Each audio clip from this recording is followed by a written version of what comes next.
The following is a segment from the Carl King Podcast. If you enjoy this show, be sure to like, subscribe, and send us burritos.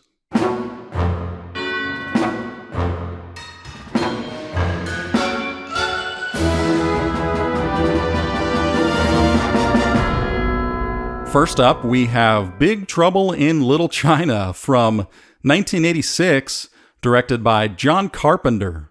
This was supposedly John Carpenter's final big-budget movie. It cost $25 million in 1986, which equates to about $71 million today. That budget is about the same as Don't Look Up on Netflix. Anyone see that movie? Well, I enjoyed it, particularly Jennifer Lawrence obsessing over how that military guy stole her vending machine cash. At $71 million inflated, Big Trouble in Little China was just a little bit more expensive to make than Jordan Peele's recent film Nope, for comparison, because that film was $68 million, and I still need to see that one. Unfortunately, Big Trouble in Little China was a box office bomb, earning only half of its budget back. But people are crazy about it, qualifying it as a cult film, or an example of the long tail, as Chris Anderson would say. Just Google long tail to learn about that.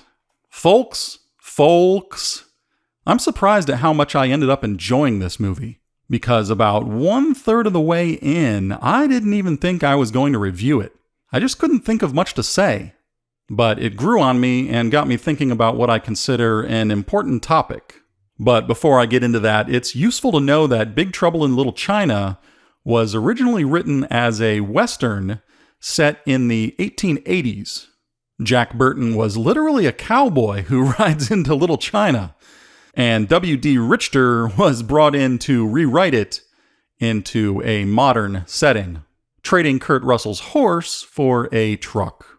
Now, some of the production design nears Flash Gordon level, and by that I mean the costumes and spectacle in the Little China underground. Now, according to Wikipedia, the last words that Walt Disney wrote on a piece of paper just before he died were, Kurt Russell. And that was back in 1966. And this film perhaps attempts to answer why. In the opening scene, Kurt Russell broadcasts his own radio show on his CB, and maybe nobody's listening. It's kind of like a narrator in a Western. And he does it again in the final scene as a bookend. And it's charming. It's a character thing.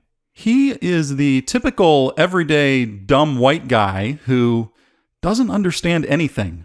He's basically a Homer Simpson, and he does almost absolutely nothing useful until about 1/3 of the way through the movie when he goes undercover in a brothel. But even then, he fails to accomplish his goal. The character's purpose is to be out of place in Little China.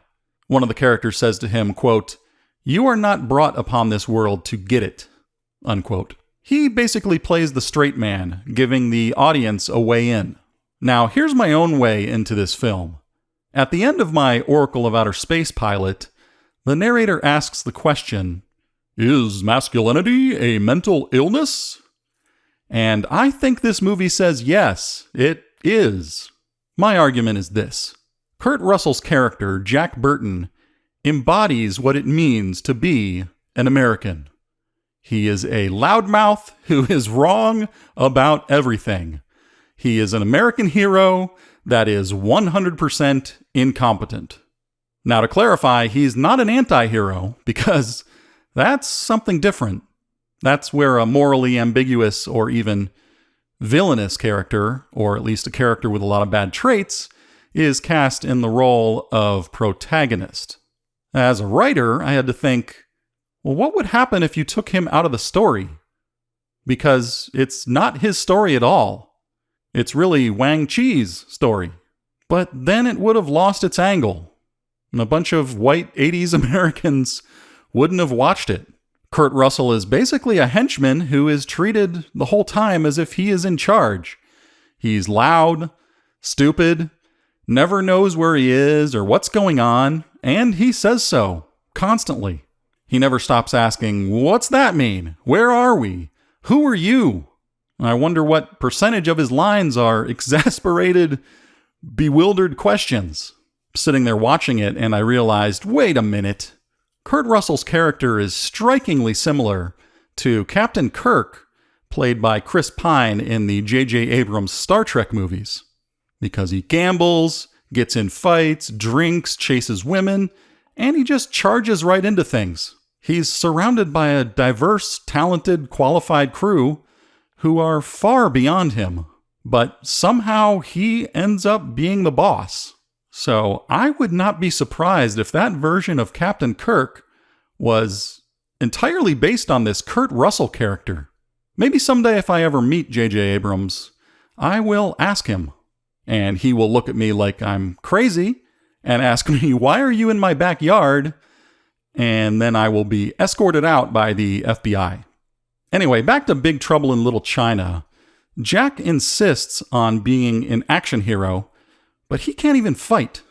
According to Wikipedia, Kurt Russell said, quote, "At heart, he thinks he's Indiana Jones, but the circumstances are always too much for him," unquote. On the DVD commentary, John Carpenter said, quote, "The film is really about a sidekick, Burton, who thinks he is a leading man," unquote. Now, isn't that exactly what white American men are raised to believe? Here's a small detail. He takes his jacket off in the middle of a crawl space for no plausible in-world reason, and miraculously, it seems that he has it back at the end of the movie. Now, I don't recall if he grabbed it on the way back out, but I don't think he did. Maybe it's just a different jacket. And hey, that's important stuff. I think the character is similar to Jeff Bridges in The Big Lebowski from 1998, in that he will occasionally say all he wants is his truck back. The Big Lebowski is another movie where the protagonist is in the wrong genre. In the dude's case, he's a hippie in a detective story. As in most hero movies, there are those witty, sarcastic comments in times of stress, those action hero comebacks. But more importantly, there's that trademark dialogue style brought in by writer W.D. Richter, much like Richter's film Buckaroo Banzai just 2 years earlier. Now, they did give Kurt Russell one single plot-related thing to do. Spoiler alert, he kills the big bad with a quick toss of the knife, saving the day. What a miracle, the useless idiot finally does something right. I don't think it was the greatest payoff or the reflexes line at such an important moment, because he had an entire action movie to use those reflexes, but didn't. So where does this idea come from of the proud, ignorant American? Every situation, every experience in life should be teaching a guy like this, hey man, you're wrong. But he remains 100% confident throughout the whole film. He just never learns. And I think this is what being an American is all about. It's this fantasy that you can be totally uneducated, uncultured, unqualified, unprepared, but you still deserve to win. Simply because you're loud, and you're lazy, and you're proud of it. All you have to do is act on impulse, and that'll save the day. The fact that he wins, in spite of his uselessness, is even more proof of how much of an American man he is. I have to wonder how many people out there watch this movie and think, yeah, that guy's great. That's totally me.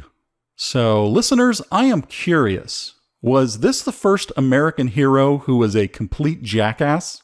If you know, let me know. Post a comment or send me an email, show@carlkingdom.com. Anyway, all that aside, I loved this movie. And now that I've actually watched it and paid attention, I feel this weird sense of loss, because there should be way more movies in this genre. And finally, here's the lesson I extracted from this movie.